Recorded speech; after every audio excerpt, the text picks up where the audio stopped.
আসছি পরের খবরে এবং যেই বড় খবর ইতিমধ্যে উঠে এসেছে, তলিয়ে গিয়েছে ৯৮ কোটি টাকার সরকারি সম্পদ। উদ্বোধনের আগেই ভেঙে চুরমার কোটি কোটি টাকার সরকারি প্রকল্প। এর জন্য দায়ী কে? তিনসুকিয়ার গুইজান অঞ্চলের ডিপ্রু নদীর তীরে নির্মীয়মান প্রায় ৯৮ কোটি টাকার জল যোগান প্রকল্প তলিয়ে গেল নদীতে। কয়েক বছর আগে এই প্রকল্পের কাজ শুরু হয়েছিল, যা প্রায় শেষের পথে।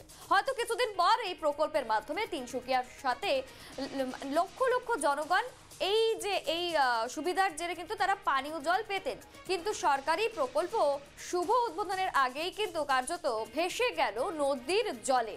যে দৃশ্য আপনাদের সামনে আমরা তুলে ধরছি, কোটি কোটি টাকা ব্যয়ে এই নির্মাণ করা হচ্ছিল কিন্তু এই সরকারি প্রকল্পের, কিন্তু নির্মাণের আগেই একেবারে নদীর তলে কিন্তু ভেসে গেল, তলিয়ে গেল সমগ্র উন্নয়ন।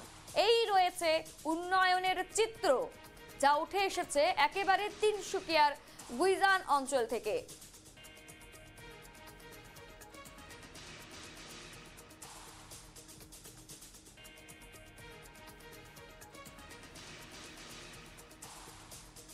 জিনিসটাকে তৈরি করেছিল, ওরা জানা উচিত ছিল যে নদীটার কারেন্ট কোথায়, এটা নদীটার জলটা কিভাবে আসে কিভাবে যায়।